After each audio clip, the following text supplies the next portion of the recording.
বিসমিল্লাহির রহমানির রহিম। হে জগতের মুসল্লিগণ, হে জগতের মানবগণ, আপনাদের সামনে একটি আলোচনা নিয়ে হাজির হলাম। সেটি হলো কি, মানুষের দেহে পাঁজরের মধ্যে ব্যথা হয়, আর দেখা গেছে মাংসপেশিতে ব্যথা হলেও মানুষ চলতে ফিরতে পারে, মোটামুটি একরকম চলে, কিন্তু পাঁজরের ব্যথা কিন্তু খুবই মারাত্মক। চলাফেরা খুবই কষ্ট, কাজকাম করা খুবই কষ্ট।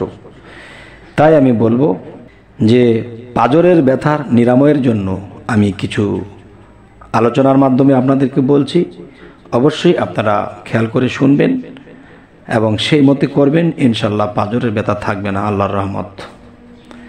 সে কথাটি হলো, যেমন পাঁজর বেদনা নিরাময়ের জন্য নিম্নলিখিত তদবিরটি খুব ফলপ্রসূ।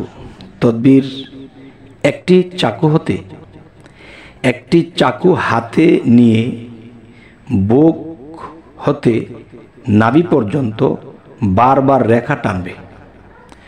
কথাটা আমি আরেকটু বুঝিয়ে বলছি। একটি চাকু হাতে নিয়ে বুক হতে নাভি পর্যন্ত বারবার রেখা টানবে, যেন ক্ষত না হয়। আর নিম্নলিখিত আয়াতটি 7 বার বা 11 বার পাঠ করিবেন এবং দেখা যায় তার উপর ফুঁক দিবেন। আচ্ছা, তাহলে এই আয়াতটি দেখে নিন।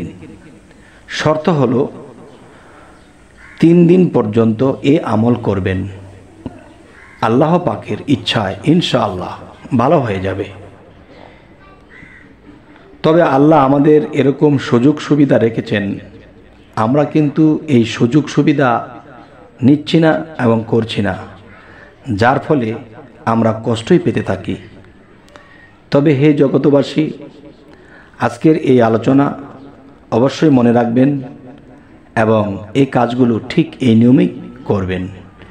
যদি আপনারা বলেন, আমি নিয়মটি আরেকবার বলতে পারি।